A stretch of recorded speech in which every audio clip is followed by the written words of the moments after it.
So just how do we plant our potatoes for maximum yield in a container or in a grow bag in this case? Stick around and find out.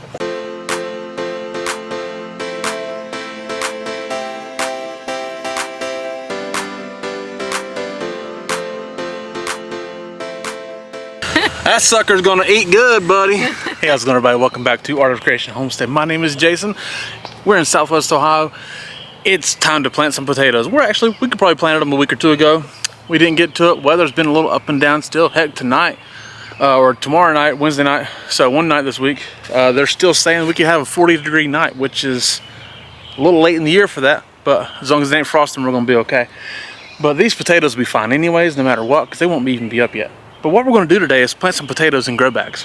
The last 2 years, we've had a fairly successful video for us, mind you, of a potato harvest out of these grow bags. And there's some doubters among you.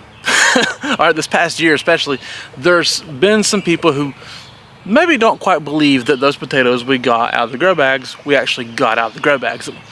They're implying, there's an implication there that they believe we went to the store and bought them, okay? Which is inherently untrue. But we just want to show you how we plant them, okay? We had a video recently talking about cutting the potatoes and how you need to have the plants and the eyes, right? The sprouts, mind you. But we're going to show you now how we plant them, okay? So this is the setup we're using to plant these beautiful seed potatoes. All right, now I've got 8 15-gallon grow bags set up, okay?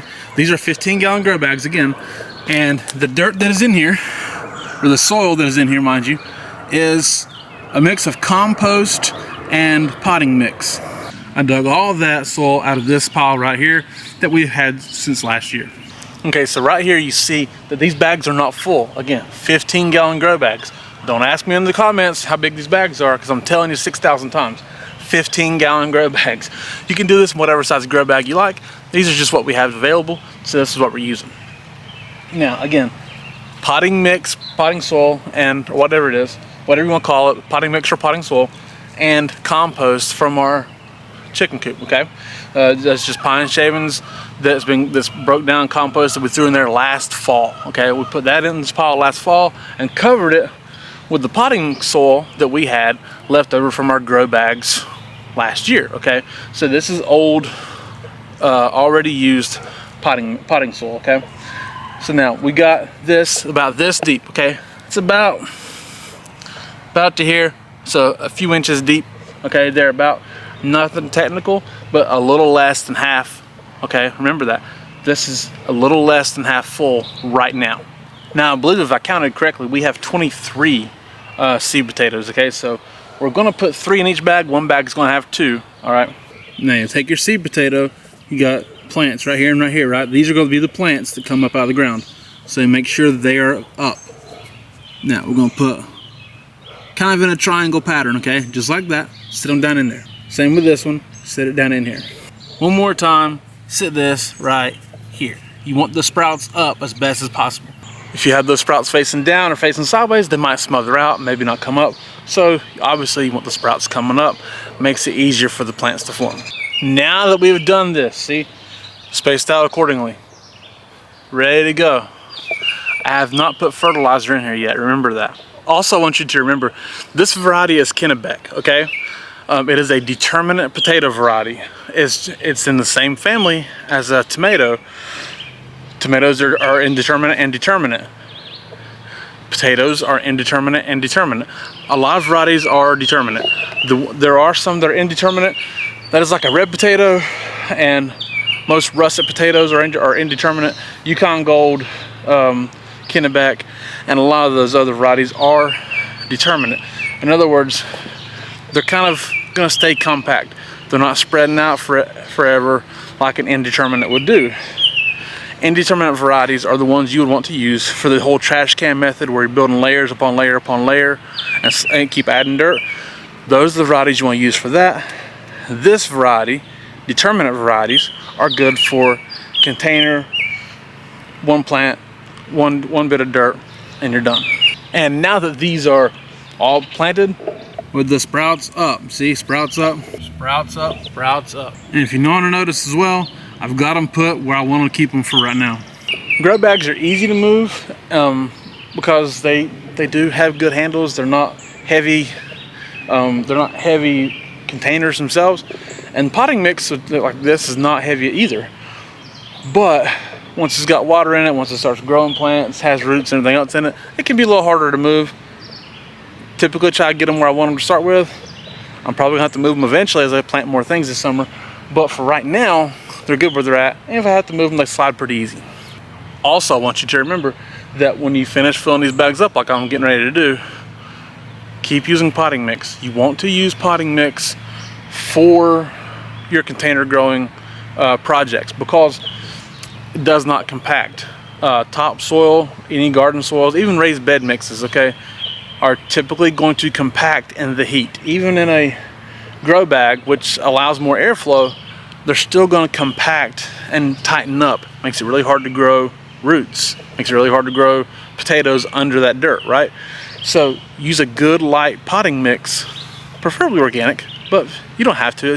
That's your choice, right? But you need to use a good light soil medium in order for your plants to produce potatoes at the best way possible. And now we've got mostly full bags, okay, but now again, since this is potting mix and potting soil that we're reusing, it needs to be refertilized. Now at this point in time, you don't need your main fertilizers, just a good base. We've got an organic fertilizer. It's a 5-4-3 fertilizer that's granule, but it's organic, made from composted chicken manure, and we just put a good layer of it on here. See, just spread it out real good. This is just to give the initial plant some nourishment as it starts off, okay? So put this on this layer, and now we're gonna refill it. And there we have it, 8 15-gallon grow bags full of dirt, soil, and three seed potatoes per bag, except for one who's got 2, but you know, we only had 23 instead of 24. Here they are again. We're gonna leave them right here and fill them up to about the top, okay? This soil is probably gonna settle a little bit, and if it does, we can come back and add some later if we need to. But like, just kind of keep your eye on, see if you see potatoes starting to come to the surface. This is really a good amount of soil for each bag. But if you start to see some potatoes surface as the plants mature, then maybe you want to finish topping it off with some kind of topper. It could be straw, wood chips, mulch, or a little extra soil. It ain't gonna matter. And again, you need to water those down, okay? Water your plants down like you would any other plant after you get done. Now, here's the key. In 3 weeks, when those plants are coming up a little bit, I'm gonna come back and I'm going to refertilize each bag with bone meal and kelp meal. That's what your potato plants are gonna need. That is phosphorus and potassium. Big time, major importance to root vegetables. I don't really have a specific like amount I do. I just kind of eyeball it. It's gonna be fine, or especially with organic fertilizers, it's really difficult to over fertilize, okay? So a good amount of bone meal, a good amount of kelp meal. And then at 7 weeks, so it's at 4 weeks again later, right? I'm gonna do it again, same thing. And if you're using fresh dirt, maybe a little less, but since that soil has not been, since that soil has been used before, I'm just gonna throw it in there pretty good, right? And water that in when you do that. It's very important. You're gonna get the best potatoes for it. You will not be disappointed in doing so. Keep them watered, okay? Make sure they're watered. Those grow bags will let out the water they don't need, and it'll hold on to what they do need. But they do need to be kept moist. Maybe not soggy, need to keep them moist. We typically water ours nearly every day, especially if we're not getting rain, watering them almost every day. Very important. Kennebec variety is 90 days. Pretty much 90 days and out.